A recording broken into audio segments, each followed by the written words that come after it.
Well, at last, the basketball season's over. We've crowned our state champions. But that's not going to stop us from talking a little hoops today, but much more than hoops. Welcome to Local Focus. I'm your host, Sebastian Noel, and I'm very happy to have Marcus Wilson in the chair today. Plays his football at Cibola, his basketball at ABC Prep. Welcome to the program. Hey, Sebastian. Thank you for having me. Yeah, man. It's, state tournament just wrapped up, but you guys had a tournament of your own that you guys just wrapped up over at ABC. What is it, Grind Session World Championships, right? Early rounds of that. And you had some huge teams here, so talk about that. It's good to bring those type of teams to New Mexico to actually show people of New Mexico what we play against when we travel. Most people think we just play against weak teams. We play really really weak schedules, but no, we play prolific prep.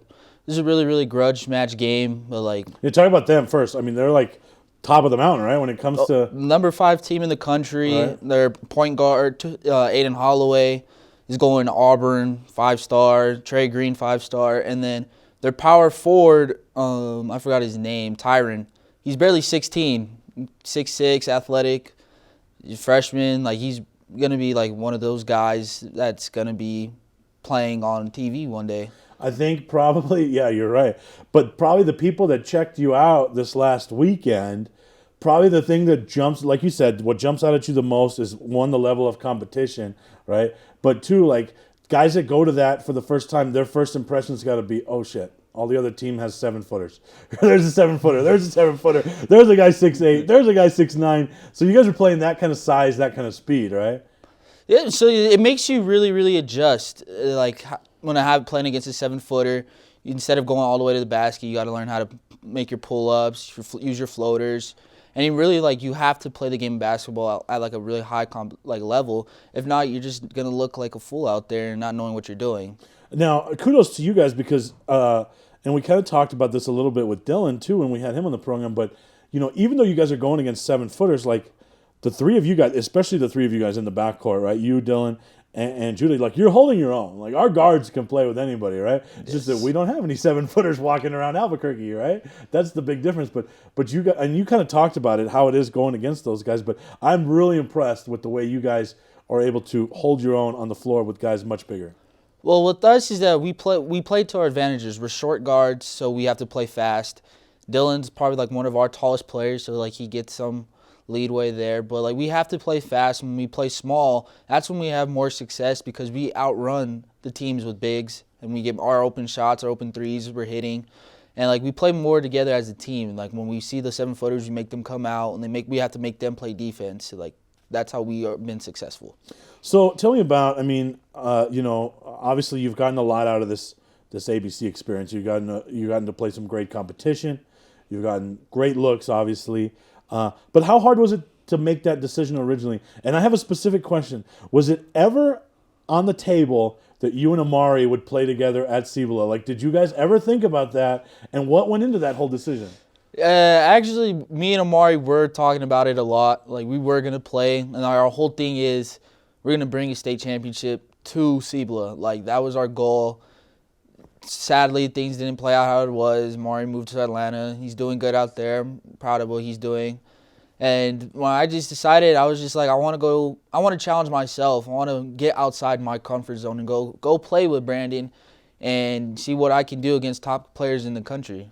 And what was that? Did you feel that, what were some of those early growing pains? Were there early growing pains? What were some of those early challenges? It was a lot of early challenges. You come in and you just think, this is going to be easy. Nah. It really opened my eye and said, hey, if you really want to play basketball at this level, you got to start putting in the work. You got to start eating. You got to start taking my protein shakes in the morning.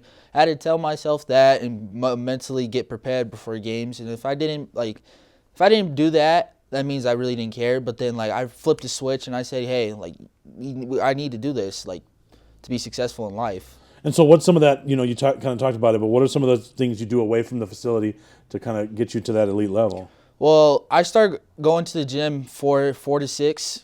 My trainer, Mike, my weightlifting guy, and then I'll go afternoon with my dad, and he gets me my cardio, my jumping ability. I feel like that's just 2 hours of your dad yelling at you. Correct me if I'm wrong.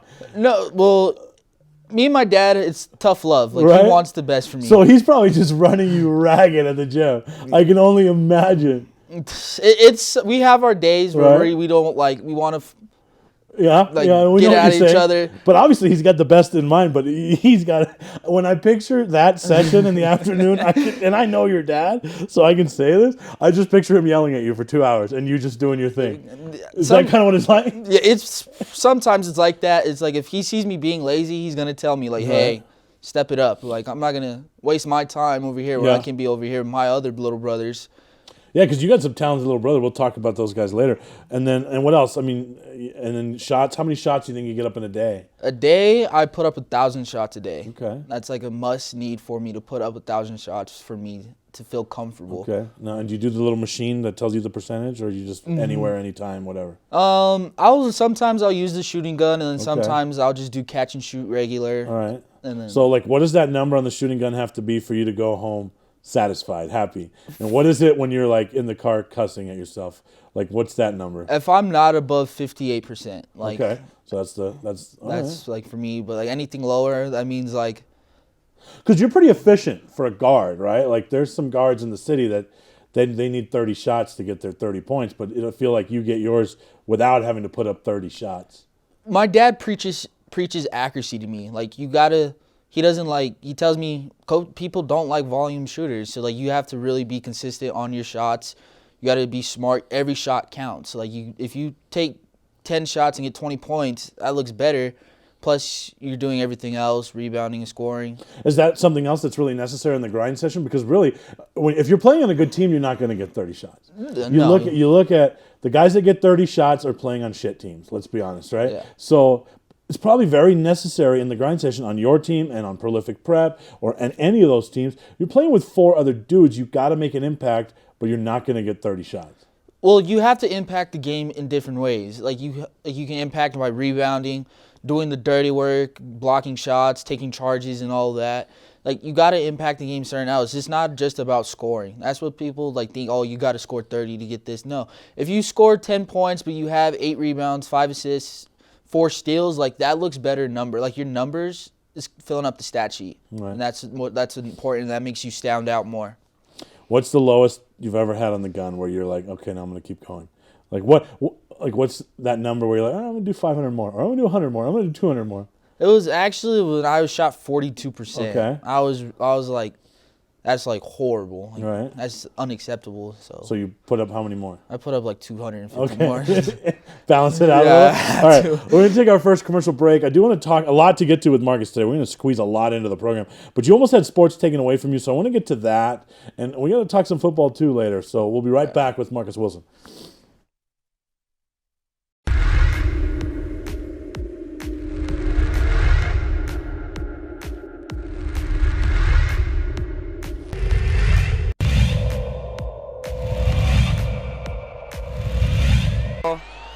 Too strong. It's going to be a rebound there by Brown. Brown gets it in. Bucket there by Alter.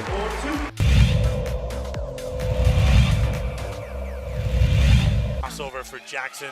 Salas steals the rebound and finds a cutting Mitchell at the rim. Great move.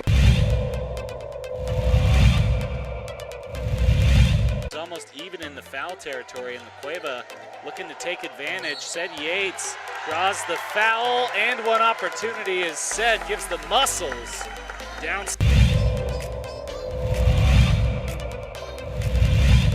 And it's 11-4, 38. Another turnover by Rio Grande. Montoya off the glass, up and in, back-to-back layups for the Demons.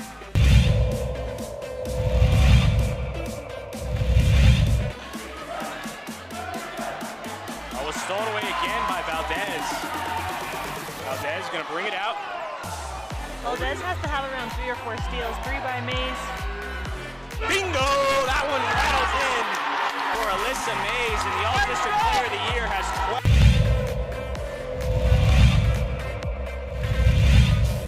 12. Penetrates, no foul called. Rodriguez lines one up and knocks down the 3. First basket of the night.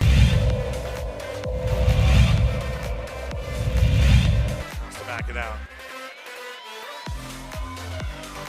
Look at this deep three. Wow, that was from NBA range.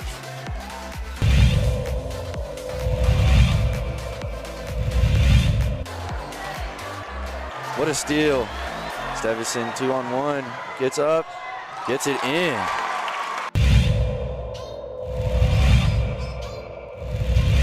He doesn't use it, comes back out to Dominguez, who takes a three. Boom! There's that man, Superman.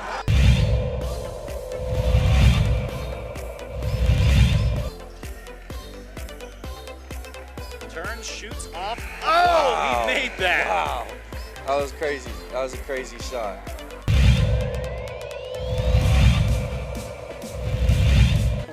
Has everybody on him. Now he got open. Open look for a three, and that's what he does. A three for Denaclaw. His first bucket of the game. And that's a three, and it'll count at the buzzer.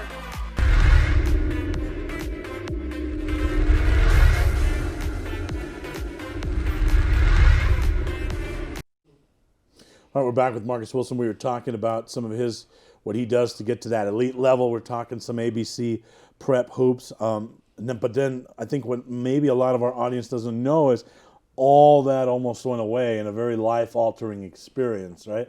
Can you take our audience through that from the beginning? My 7th grade year is that I was in California playing with my Arizona team, Arizona Firestorm. We just finished playing. I was pretty fine. Then I got on the plane. I got a headache, complained. I was like, all right, just drink water. Like, take some Advil, suck it up. Like, you'll be fine. But then previously the next morning, I woke up with 100 fever. Had body aches. Wasn't really feeling it. Like, literally curled up in a ball. Next day after that, my fever temperature jumped up to 105. We went into the urgent care. They told me nothing was wrong. I didn't have strep throat. It was just like a really bad fever. Later in the day, it got worse. Like, How does it get worse? It got worse.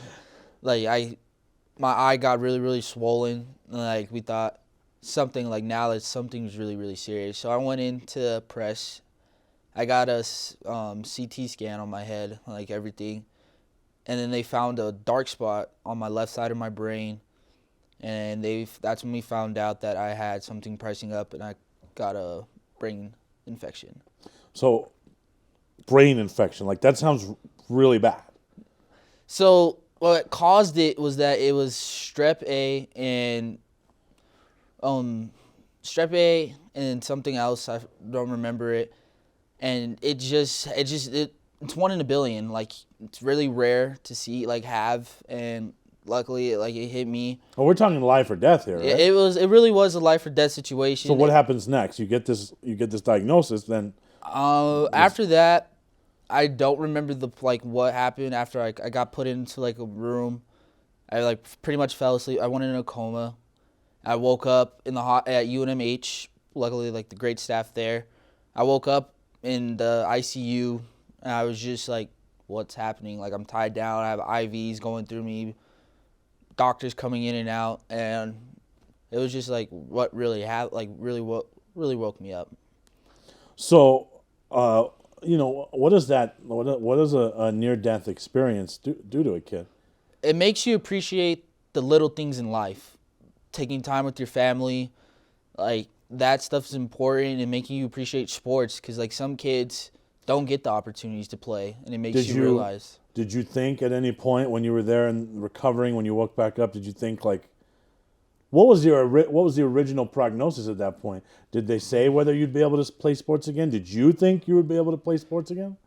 I didn't think I was going to be able to play. I thought it was over. Like, now I have to go find something else to do, pursue a dream in neurology, be a neurologist and stuff, because you learn so much about it when you're in there, and you just really pay attention to what they say and what happened. But it was really scary, very. And what was that recovery process like? Like, how long were you in there, and then what was the recovery process? I was in there for a month and a half, 2 weeks in ICU, and then 2.5 weeks in just regular care. So it was really days like you just felt really really alone.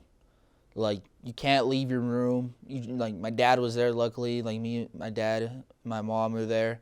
They were there for me. My brothers were there, but then the hard reality part that hit me is when seeing them, and I look back at it, into the pictures and stuff. It really hurt to see, hurt me to say I was in that position, and Right. no kid should be in that position. And so how do you think that changed you? It made me be more appreciative. Right. God But I mean, gave what me are a the second specifically? chance. I know you mentioned that, right? But once you were done and you got through that part, what was different on the other side coming out? Not just appreciating things, but did that motivate you to go even harder? Was it at the beginning? Was it like a kind of let's ease into this? What was it like life on the other side? It made me. I had to really ease into it. It's not as bad as I wanted to play and everything. I had. Were there to, times where you're like, shit, I'm not Marcus Wilson anymore? Yes. The first shot I took, it was just wow. I lost everything. I lost. Was it like learning to ride a bike again? Did you feel? When I was in the hospital, actually, I had to learn how to walk again, learn how to talk, speech therapy, stuff like that. Luckily, those didn't get taken away.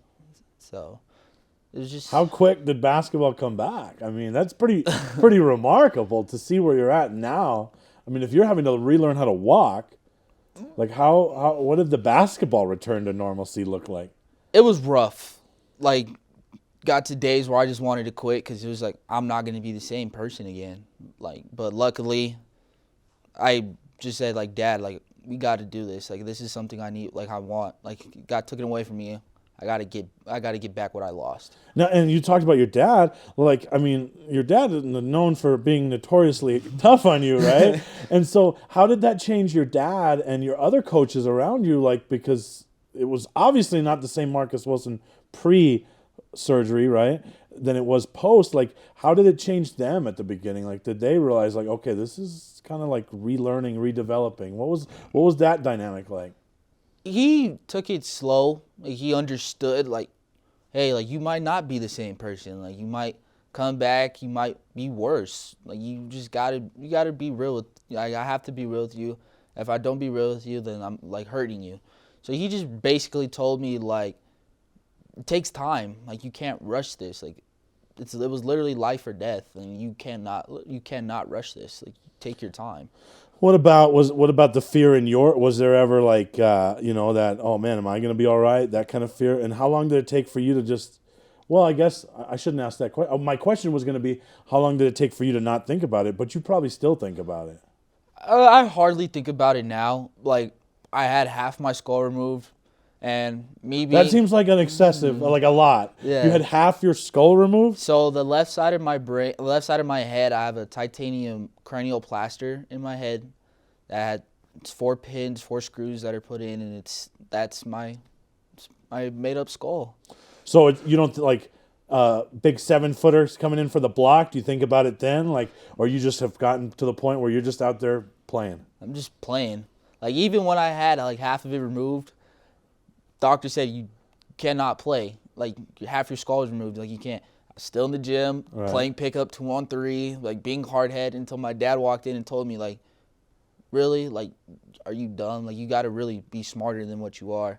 And he really told me, if you get hit in the head, you're over with. Could be over, right? It could be over. So I took it in, and I was just I really do got to be patient. As much as I got back into it, you got to be patient enough to play. So obviously, you're in, you got a big decision ahead of you, or you got a big announcement ahead of you and all that stuff. But do you ever take the time to step back and say it doesn't really matter what happens in basketball, I survived? Mm-hmm. Yes, 100%. I really told myself you made it through. Right. You made it through another journey of your book book and life that, hey, you can be this can be a motivational story to kids and tell them anything's possible. There's always minor setbacks, but there's always major comebacks. Yeah, so when LeBron kind of bitches out on 23 games in the season because of a foot injury, do you ever laugh? Pretty much, yeah. I don't like LeBron, so. Right, well, we'll take a break on that note. Still a lot more to get to, including top 5 things we don't know about Marcus Wilson.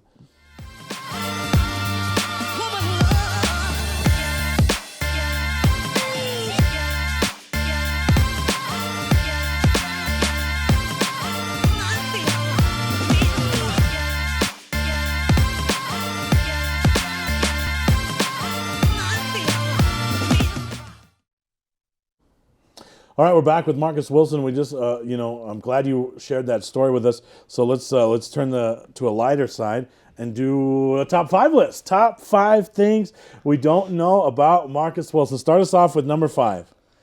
I like to cook with my dad. It's like a hobby me and him do. It's like we cook barbecue. We have competitions, like who can cook better. We always throw shade on each other. Everything has to be a competition with your dad, right? Yeah. All right, what you barbecue? What else are you cooking? Like steaks, like mostly like our style, like Southern Who makes style a better food. steak?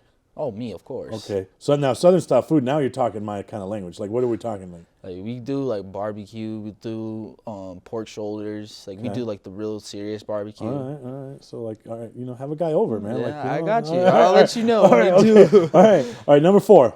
I like to really take walks a lot. Like really go on runs, clear my head. Like after like I have a bad game, just go take a run. So that's kind of your decompression mode. Mm-hmm. Okay. And then I playing with my brothers, spending a lot of time with them, like taking them out to eat once or twice a week. To like you guys are really close family unit, right? Oh, me and my brothers are inseparable. Okay, all right. Number 3, what we don't know about you? I wear pretty much my game routine now is just I wear the same hoodies. Like I have to make sure like everything's in line before I play. Like I have to have the same sweats, same hoodie, my slides, and now I start wearing glasses to the game. So I put my hoodie on, put my glasses on, sunglasses, and zone out. like sunglasses at night, kind of like Ray Charles stuff, or like what kind of glasses you? Just Ray-Bans, just whatever. All right. Just like it's became part of me. Okay. What's the sunglasses thing? What is that? It just makes me focused. Like blocks out all the distractions. All right. What kind of hoodie? Which one? What are we talking? I either wear this one that I have on now or my Alabama Crimson Tide one. Okay. All right. Number 2. Number 2 things we don't know about Marcus Wilson. Shellfish. When I was younger, I had a shellfish allergy. Now I eat shellfish every day. That's serious. Like I have a friend, like, and we always try to like sneak some shrimp into his meals and shit. But like he's like, no, dude, like you can kill me. Like so those allergies are pretty intense, right? Mm-hmm. All right, number one thing we don't know about Marcus Wilson. I